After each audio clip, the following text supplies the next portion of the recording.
What's good, y'all? It's your boy Ross back at it again with another video. So I want to check out the insane rise and fall of the New Day by WrestleManic. I seen this recently pop up in my recommended, and I definitely wanted to check it out considering how things have played out recently with the New Day. And it's gonna be very interesting to see what they have in store for us going into 2025. Hopefully with the story that they've told where, you know, Kofi and Xavier essentially kick Big E out the New Day. Hopefully this means maybe we can get a Royal Rumble return.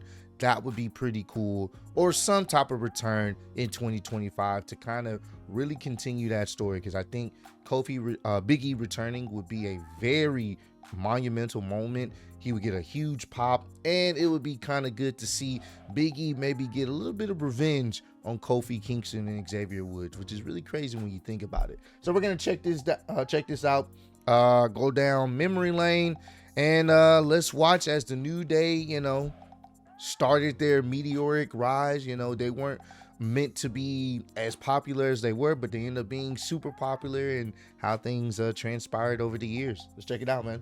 This is the New Day when they first formed.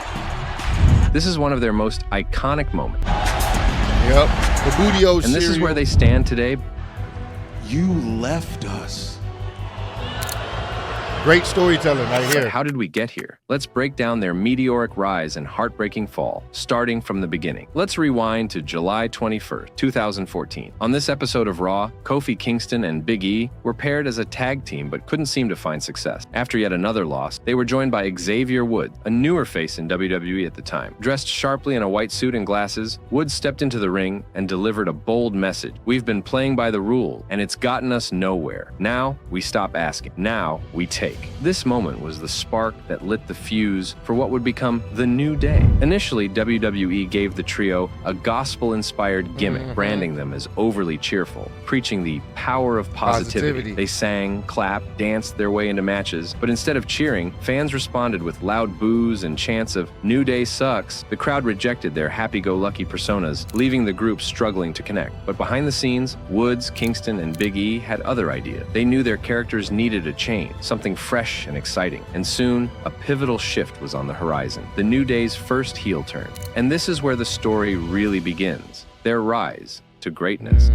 In April 2015, the trio finally leaned into the crowd's negativity, turning their frustrations into fuel. No longer trying to win fans over with forced positivity, they embraced a more mischievous and sarcastic edge. This shift wasn't just clever, it was brilliant. Instead of fighting against the boos, they started playing into them, even chanting, "New Day rocks!" And that's how you do it, because the over positivity, people don't want to see that. They don't. You know, even though we say, oh, you want to be positive, people didn't want to see that. It was just like overdone. But I think that was on purpose, because it made the idea of the crowd booing them, even though they're trying to preach positivity, they can feed into that. And I'm glad they did, because it was refreshing to see these guys as a heel faction, but they're preaching positivity and want people to cheer for him, even though they know nobody's going to cheer for him. It actually worked, and eventually they ended up getting over with the fans,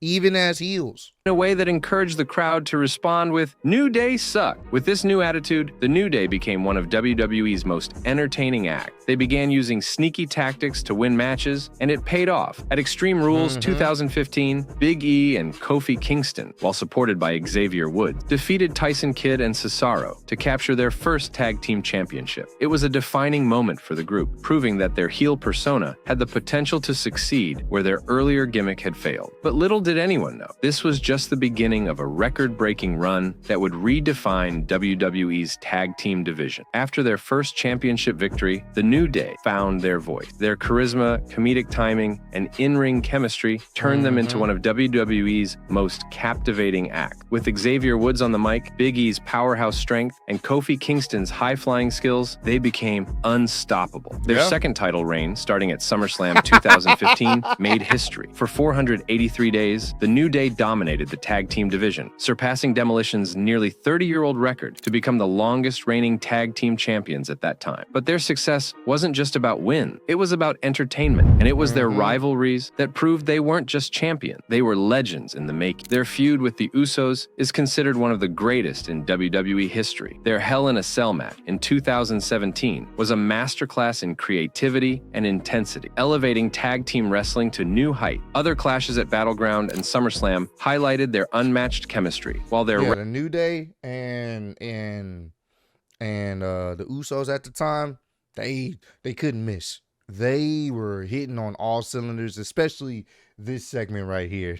rap battle on SmackDown Live showcased the New Day's wit and charisma. But just as they overcame one challenge, another was waiting in the wing. The New Day also clashed with the Dudley Boyz, blending nostalgia with innovation. The Dudleys' hard-hitting style contrasted with the New Day's humor, leading to moments like Xavier Woods being put through a table and their memorable Night of Champions match. This rivalry proved they could thrive against legends, but they would soon face an entirely different kind of challenge. Another standout rivalry was with the Wyatt family, adding a darker edge to the New Day's story. Xavier Woods' fear of Bray Wyatt created tension within the group, culminating in the eerie compound fight and a six-man tag at Battleground 2016. These matches showcased their versatility, adapting to darker narratives while keeping their charm intact. And just as they mastered psychological warfare, they found themselves face-to-face with another dominant force. They even went toe-to-toe with The Shield, proving they could hang with WWE's most dominant faction. These matches highlighted their in-ring prowess and ability to deliver in high-stakes scenarios. But as their popularity soared, the New Day faced a question every great team eventually confronts. Could they succeed as individuals without breaking up? While many tag teams dissolve when one member rises to the top, the New Day defied expectations. In 2019, Kofi Kingston's 11-year journey culminated at WrestleMania 35 when he defeated Daniel Bryan to win the WWE Championship in a moment known as Kofi Mania. However, the road to Kofi Mania was anything but easy. Originally not even considered for the title picture, Kofi seized the opportunity when Mustafa Ali was injured, stepping into the spotlight during a gauntlet match on SmackDown. His incredible endurance and crowd support made him an undeniable fan favorite, forcing WWE to acknowledge the groundswell of demand for Kofi's chance at the title. Behind the scenes and on screen, Big E and Xavier Woods fought tirelessly for Kofi's opportunity. They went to bat for their friend, confronting Vince McMahon and participating in another grueling gauntlet match on Kofi's behalf to ensure he earned his spot at WrestleMania. In a touching moment during the gauntlet, the Usos, longtime rivals of the New Day, paid respect to Kofi by forfeiting their match. I remember that, bro. That was such a...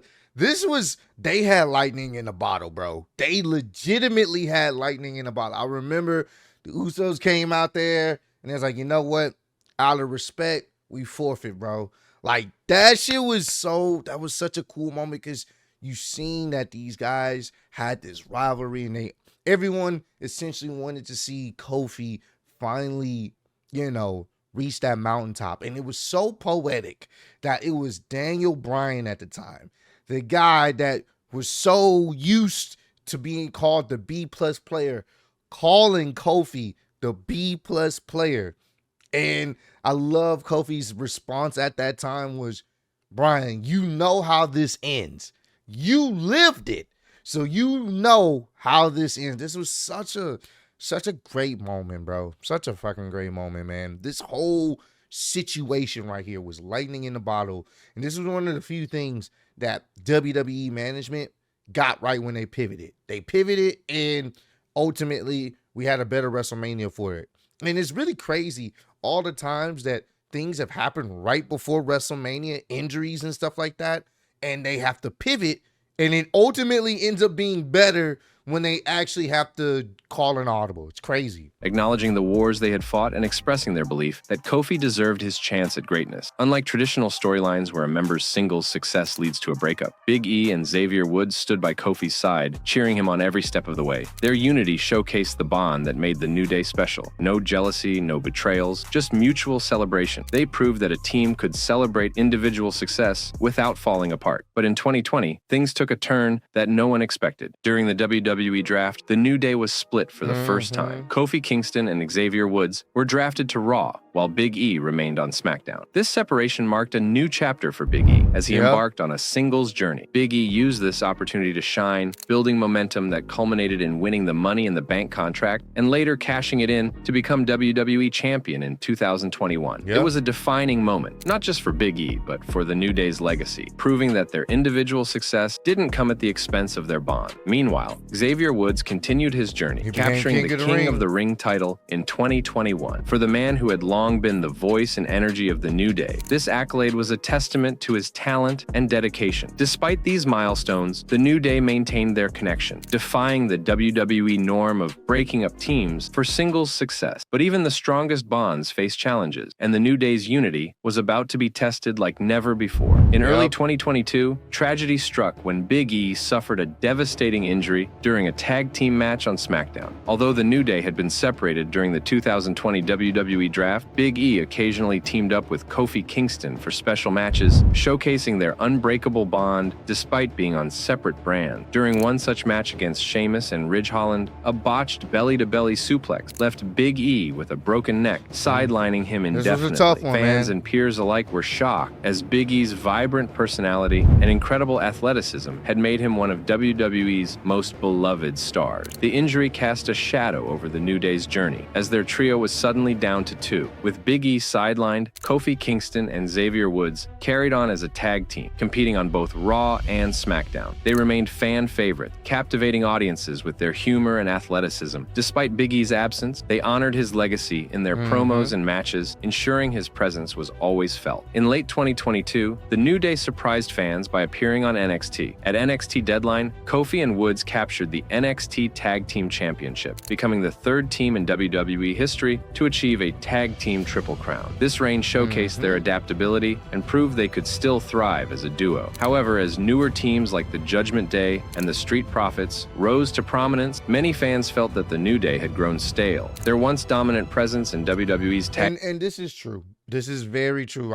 We was seeing people in the live stream saying, yeah, it's time for the New Day to break up. And granted, I mean, shit, it's been like 10 years, bro. 10 years they had, been at it. And, all great tag teams at some point have that breakup. And, obviously we ended up seeing it later on this year. Tag team division began to waver, quietly testing the unity of one of the company's most beloved factions. But just when it seemed like they might find their footing again, a new venom was about to be injected into their story, one that would push their bond to its breaking point. In early 2024, Karrion Kross and his ominous stable, the Final Testament. Goddamn Karrion Kross. Kickin Kross is the venom to everyone. he is the toxicity to all things good in WWE. Anything that started with someone's downfall or their turn, it started with Kickin Kross these past few years. And that's what it was. He planted the seeds in Xavier's head and they started to grow. And this is what we got.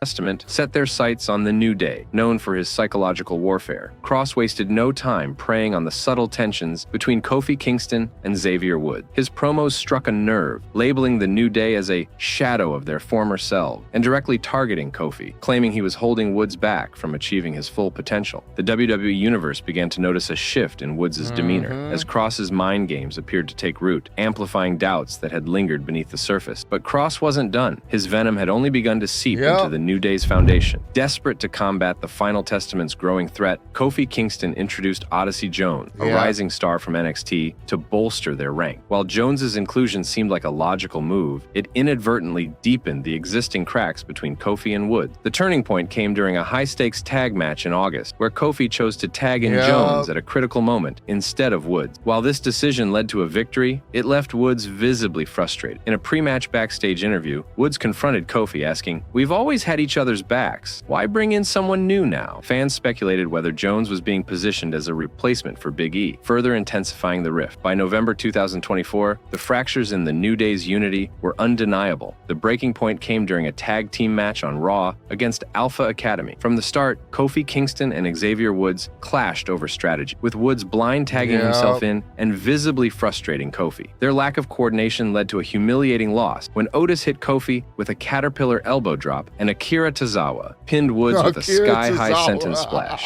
After the match, tensions boiled over. Woods stormed off, shouting that he was supposed to be the quarterback, while Kofi chased after him, furious. Their heated argument spilled backstage, exposing their frustrations. This was a really good segment, too. The way they did this right after the match, there was no cuts, and they started laying into each other with how they really felt. This was chef's kiss, bro. To the WWE Universe. Woods accused Kofi of wrestling like garbage and not trusting him as an equal. What the hell was that out there? You're wrestling like garbage. Are you gonna help me at some point? I'm wrestling like if I was garbage, what were you? What Kofi did next was fire back, reminding Woods of his sacrifice, stepping aside so Woods could shine as king of the ring and always supporting him. Did I not give you my Intercontinental title shot a couple weeks ago for you? Matter of fact, when you were king of the ring, I was on bended knee, fluttering your damn cape.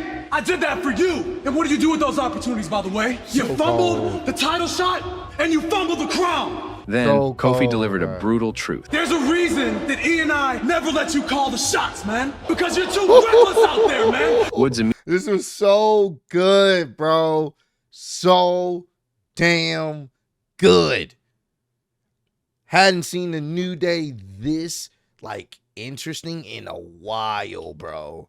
And it only got even better. Immediately countered, saying, "Shut up and let me talk for a second! I remember when you were too terrified to take any kind of risk, and that's exactly why you couldn't get a shot at the heavyweight championship until I came along. And I took those risks for you, Kof. I'm the reason you became champion." Kofi didn't hold back. I was a Hall of Famer when you met me. That's why you asked me to be a part of this group, not the other way around. Don't you ever forget that. And you, of all people, shouldn't be talking about championships and titles, because last time I checked, you still haven't won a singles championship by yourself, now have you? Do you know why you have never been a world champion like me and like E? It's because you have not been good enough. Woods visibly This was so, oh my God. Just watching this again, you just realize, bro, they cooked. They fucking cooked with this, man. shaking with fury, hit back with a final blow. I was good enough to believe in you, wasn't I? Just like they believed in you. And what did we do with that belief? We turned it into Kofi Mania and we handed it to you. And what did you do with that, Kofi? You pissed it away on a silver platter in 6 seconds to Brock Lesnar. What happened next was Kofi lowering his voice and saying, I swear to God, if you were anybody else. If I was what, Kofi? If I was somebody else, you finally get mad? With emotions at their peak, Kofi ended with a challenge. I'll see you at the reunion, brother. Yeah, see you at the anniversary. The two stormed off in opposite directions, leaving fans stunned. So but with their good. 10-year anniversary celebration next week, what was about to come would become one of the most heartbreaking moments in all of pro wrestling history. Facts. The ring was decorated with balloons, mementos, and relics from the New Day's. And you knew it was going to end bad, but you didn't know that Big E was going to catch a smoke. I figured he would be there, but I didn't know he was going to be the recipient of all the hate. This is why this was so, like, good in a way. Like, fans expected either Kofi or Xavier to kind of be the ones to, you know, tear everything down, right? But no one expected them to both tear down Big E the way they did. This was so excellently executed, bro. Illustrious decade-long career. Raw general manager Adam Pearce introduced Kofi Kingston and Xavier Woods, who entered to thunderous cheers from the crowd. Fans chanted New Day Rock as Kofi and Woods thanked them for their unwavering support. Kofi acknowledged how their success wouldn't have been possible without the fan, and Woods expressed heartfelt gratitude for the journey they'd been on. But then, something shifted. What they said next shocked the WWE universe. And let you know that what we're about to tell you is not your fault. Just as the crowd began to process this cryptic statement, the familiar music of Big E hit, and the arena erupted. Big E made his return, stepping into a WWE ring for the first time in years after his devastating neck injury. Big E delivered an impassioned speech about their bond and history, recounting the moments that defined their brotherhood. I was in a neck brace a few months after your daughter was born, and you, your wife, and Lotus were in my home, and I held her for the first time. Woods, when you got back from winning King of the Ring, a childhood dream I was the first person to greet you as you spilled tears on my shoulder. His plea was heartfelt, filled with memories of loyalty and love, and his offer to serve as their manager until he was medically cleared seemed to echo the unity the New Day had always stood for. But what came next would leave fans stunned. What Woods and Kofi said in response silenced the crowd. Now, you want to come back after you watched us fight for months, after you watched us argue to the edge of the cliff and the last thing left to do was jump? Now, you want to come back? You left us. I broke my neck. They unleashed months, maybe years, of pent-up resentment. Woods criticized Big E for prioritizing his new life over their struggles, and Kofi accused him of choosing himself over the team's philosophy of "we before me." Big E, visibly shaken, refused to give up on it, begging for reconciliation and a hug. No, I'm not going to just throw this away like that. I'm not going to let you throw this away like that. Not like that. Come on, man. After a decade of this, I'm not throwing it away like this. Come on, man. This is so. We can fix this. This is some good Kofi acting, stopped him, bro. placing a hand on his chest to keep him at arm's length. The look in Big E's eyes said it all. He couldn't believe this was how their story would end. Overcome with emotion, Big E left the ring, devastated. Kofi and Woods were left alone in the ring. What Kofi and Woods did next shocked everyone. It's just me. It's just us, bro. The crowd erupted in boos as the once beloved team stood united in their bitterness, signaling the final chapter of the New Day as we knew it. For a decade, the New Day didn't just break record, they redefined wrestling. From their 483-day tag team title reign to Kofi's historic WWE Championship victory at WrestleMania 35, they inspired millions with their humor, heart, and unmatched chemistry. But now, with their bond fractured and an uncertain future, fans are left wondering, can the magic ever return? Or has the weight of time and tension truly shattered WWE's most iconic trio? No matter what comes next, one thing is certain. The New Day's legacy is untouchable, and their impact will never be forgotten. This was a pretty fire video, man. I'm going to go ahead and give this a like because this was dope. I'm going to link down the original video down below so that way y'all can go subscribe. Make sure you guys check out WrestleManic. This was fun. This was so good to just go back down memory lane and check some of the iconic, things that the New Day has been a part of in their camaraderie and their success. And then we get to where we are now. And like I said at the beginning of the video, I hope we're able to get Big E coming back and we see something with these guys. Because I think all three of these guys, they have magic. And people are going to want to see these guys interact, especially Big E. They're going to want to see Big E come back and prove them wrong. Like, that's just going to be a moment within itself. I love what they're doing with them. This is fantastic. They are getting the most heel heat right now in WWE. I mean, the boos they're getting is Dominic levels of heat. They're getting more boos than Dominic. Even Dominic on the show said, man, I don't really like Big E, but that shit was crazy. Like, even he said that. So it's so good to see that after all these years, they finally changed up their character and they're giving them an opportunity to do something fresh. And I like that we're seeing that more in WWE, where people are not just going to be stuck in one character. They give them an opportunity to maybe switch it up, freshen it up, and tell new stories. And right now, them as this faction that nobody rocks with, it's pretty good. And hopefully we can see some more things from the New Day as a whole, and including Big E as well. But comment down below, let me know, how do y'all feel about the New Day right now, or Xavier and Kofi Kingston and Big E? How interested are y'all right now in the story that they're telling? And do y'all think we will potentially get Big E's return maybe next year, maybe even at next year's Royal Rumble? Y'all let me know how y'all feel about that. But I appreciate all love, support. Road to 150K. Appreciate y'all kicking it with me. See you on the next one. Peace.